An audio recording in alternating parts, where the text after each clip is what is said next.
Well, we couldn't have timed that any better. They did a review on the last goal there. No goal. Always nice to see. We'll take what we can get. Well, it would have made it 3-1. And that would have put, 2-1 right now with just a minute and 18 to go. Yeah. We'll see how that ends up. 14 shots on goal for the Sting, though, with Windsor's 8, but we've only got one in there. When I say only, we're still in a pretty good spot. Yeah. Greg Walters, coach of the Spitfires, was not very happy about that, I don't think. Not at all. I missed, I didn't even see a replay on it, so I'm not sure. Got a lot of time back on the clock there, too. Yeah.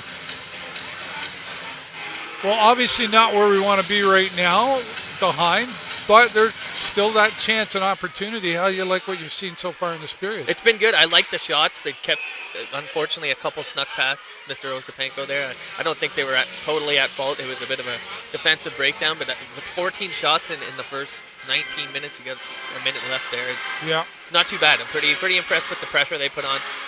You got to see Brenner Layman's get in there. I said it was probably going to happen early, and then he did. He got under somebody's skin pretty good. So, who else on this team, though, realistically, would you put into the fighting mix? Yeah, you've got a lot of He's the guy. smaller players. Yeah, and some people, it's just not their responsibility. I think he loves it. I can relate. So. I understand what the feeling is. So he's like I said, there's got to be someone to take the mantle, and I think he's proud to do that, to wear the agitator on his jersey. Yeah, for sure.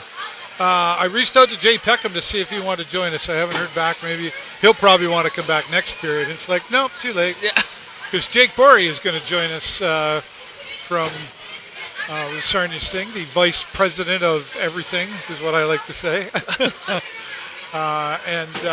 But beside us here, like that noisy machine, that wheel, when they give stuff away, right? They're giving a lot of noise away tonight is what they've done. They got those I should have stole a couple and shown everybody how to use them. Whack Jay Peckham over the head a couple times. I want to win something. Right? I'll take a pencil. Aw, you feeling left out? Do you need to go over there and get in line? Or you could probably butt in line, being who you are. Oh, yeah, right. Excuse me. I stepped in line the other day at a trading light, and people were lining up, getting the whole team was there, getting their signatures and everything, and the coaches were there, and I kind of waited a moment. I just stepped in line and said, "Hey, coaches, I need a picture." So got my picture with You're the line stepper. Right, I did. I totally did. Somebody even called me out on it. It was funny. I won't say who. Young fella named Jack was just here talking to us, showing us his trading cards. And he's really excited that he only needs 2 more to get his full set. Young fella comes by and pulled says some pretty good ones tonight, he said. Yeah, did he tell you? Yeah, gold Alessandro and then Beckham, I believe. Yeah. And Martin, I think he pulled a Martin. He did pull a Martin. Very nice. So somebody will be looking for that. So I think he'll be able to. There's only 50 Matt Martin cards. It's a low number. So to get one, right? And Jay Peckham got one. That group went and bought a bunch of 10 packs, and they got a Matt Martin out of it. What's happening out there? What are we missing? Got a lot of penalties up on the board there, it looks like. A lot of booze. Yeah. It's loud in here. Not where we need to be. If we're going to get ahead here, we are the team that seems to hang out in the penalty box. Yeah. We just got granted a goal taken back, so it's not something you want to be giving right back. So why not get a penalty? Yeah, that's right. Well, let's go down shorthanded. It's interesting. Well, Green Tree for the Sarnia or for the Windsor Spitfires. Let's talk about him a little bit. Here's a guy really strong for Windsor. Definitely one of their leaders, and he's showing it out there. Yeah, he's got a goal and assist already, and I'm not sure if he was on that last called back goal, but he's all over the ice. Like I said, he just reached, that was the stat I was looking for earlier. It was 325 points in his OHL career, second most in Spitfires history. So he's a legend in and of his own. I'm sure you'll see him going into the Windsor Spitfires Hall of Fame, just like we saw Matt Martin go into ours. So he's a player that they treasure a lot, and I think this is probably going to be his last go around. So congratulations to him. He's a great player. You're coming out into the next season. You're looking at drafts. You're looking at picks and all that other fun strategy stuff that goes along with building a team. What are we looking for coming into next season, Connor?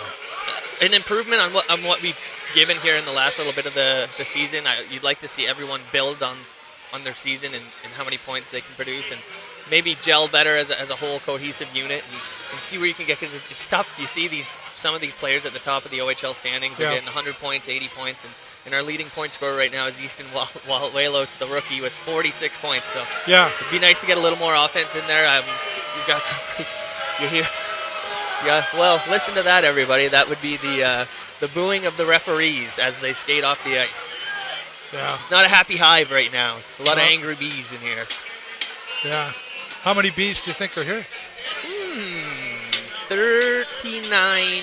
No, 40, 50. Let's go with that. 4,094. That was good. That's the closest one good. I think you've had all season. 4,094.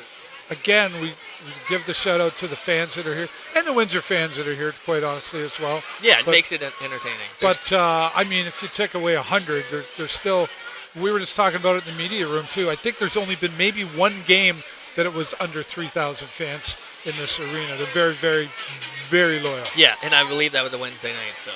Right. Could have been lots going on. It was a Wednesday night, as a matter of fact.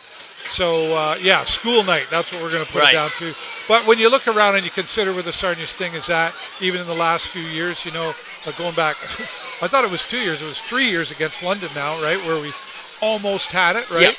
And the fans have continued to show up. I mean, even coming out of that season into the next one, it was still literally capacity crowds in here. Yeah, it's awesome. You talk about it until the cows go home, but it's a loyal fan base. It's a good community. People love coming out on Fridays. They love being here. Sunday matinees. Doesn't matter what day of the week, other than a Wednesday maybe sometimes. Right. But it's loyal. You see, there's not many teams that don't make the playoffs for 3 years. There's only 20 teams. 4 teams make the playoffs. Yeah. We've happened to fall into those last 4 for the past 3 years, and we love to take our licks because look at us. We keep showing up, and here we are. You want to play the comparison game all you want. There's teams in Brampton and some that just aren't filling their barn, or Mississauga. That's why they moved, and we're at no fear of that. I don't think. Bigger cities even, where there's more people around, and we're near the top of the list of having the best attendance, which is pretty amazing. Yeah, like I said, one of 20 cities that have a team. So I don't think we take it for granted. We're pretty grateful to have these guys. It's a great event every week. Interesting. We talked about. I think I let you know a strong rumor that there'll be, in regular season, next season, there'll be 2 games in Cornwall. Not 100% confirmed, but I feel pretty good about saying it out loud. I almost wore my Royals jersey today. Did you? Maybe it'll be next game. I'll save that. What are your feelings on that? I think it's awesome. It's our heritage. You go back to the roots. That's where they were before Sarnia, and it's just a great piece of history. I think if they're really in the talks for a new team, they'd be pretty excited. And I think you get a pretty good reception there.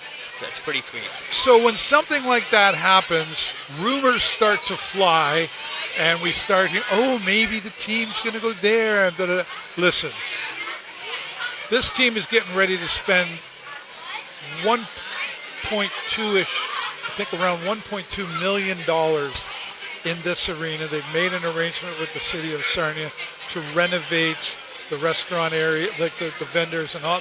Like over $1 million they're investing. I don't think they're going anywhere. No, you don't just do that on a whim, right? I'm not a betting man, but if you were to put $1 million into something, I'd say you have a pretty good faith in where they are. Yeah, if I had $1 million, I'd buy you an arena, right? That's. Well, I mean, seriously, and then $600,000, I think, a few years ago for the new jumbotron, and like. David Legwand, earlier last year at the beginning of this season, was very clear on the opportunities he's had over the years to move to never an option, according to him. And, with the new ownership, and I have talked to Mark Guy, who is, well, stay tuned for that. That's all I'll say about that. All right, but I'm excited. I have talked to him several times, and you could just tell by a person's tone of voice that it's real, and I don't think they're not going anywhere. I will say it. unofficially confirmed, they're not going anywhere. Yeah, I have no fear of that. I think that this league is only looking for expansion. I don't think they love when teams move cities and put a lot of stock into this team, and I think we're just looking to grow the league. So I think if anything, Cornwall is a possibility. They'll be getting their own team. Yes, I would say that's the way it's going to go, right? They're adding a couple of more, I think, and that would definitely be a way to lean. I believe I thought all these people were around to see us, but they're really just here for free stuff. Yeah, I know. This would be a great autograph line, right? wouldn't it? Right. Whose autograph do they want? Not mine. City of Sarnia. Shout out to them.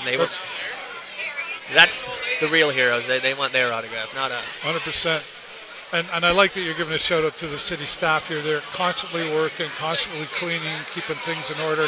And we got Lambton Public Health here beside us, who are handing out the tobacco-free. Can I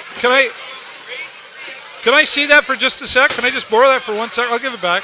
See, there you go. That's what you're getting right there when you stand in line. Stand in line. Play, live, be tobacco-free. Right on.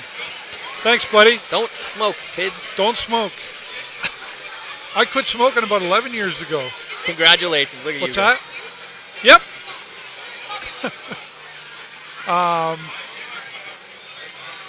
11 years, I think, I quit smoking.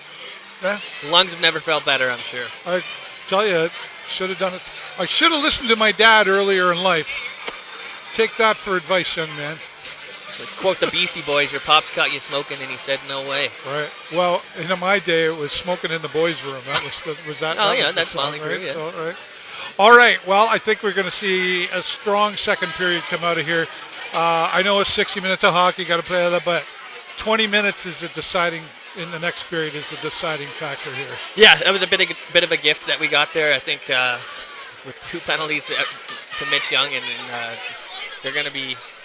I mean, you get a whole 20 minutes to rest now, so you be stuck in the box for the first minute and 30, and then I'm assuming they're going to be jumping out pretty hot because that was a gift. You don't really get to go back all the time. So 3-1 lead, it stinks, and a 2-1 lead is a lot more manageable. So I think they're going to be looking to rectify that. Shout out to all the young kids that are helping with the social media. And Holly Mulholland's off tonight, but Matea, one of the social media part of the team, is doing the announcing and has a little one. I say a little one, like they're like 9 years old or something. They're little. Doing an amazing job out there. Yeah, for sure. And I was teasing Josh Boyce when I was upstairs. I said, hey, they got your replacement for next year. He's like, yep, they do, right? Just a look into the future. There you go. He's like, yeah, right. And that kid did a great job of announcing Jack Van Volson's goal up there, right? So I was like, yeah, there you go. All right, well, that's going to be it. Jake Borey will join me and Connor here at second period intermission, so you're not going to want to miss it. You never know what Jake might talk about, so he's on the radio right now and talking about Next Gen Day, so we're looking forward to having him on. And thanks, of course, to Hughes Intelligence and Joe's Discount Tire, and, of course, all of you for being here as well. Couldn't do it without you. And a shout-out once again to our young friend Jack, who stopped by to say hello with his hockey cards, and Jay Peckham's probably going to show up now, but too late. You're going to have to stiff arm him. All right, that's going to be it. I'm David Burrows for Beyond the Boards with my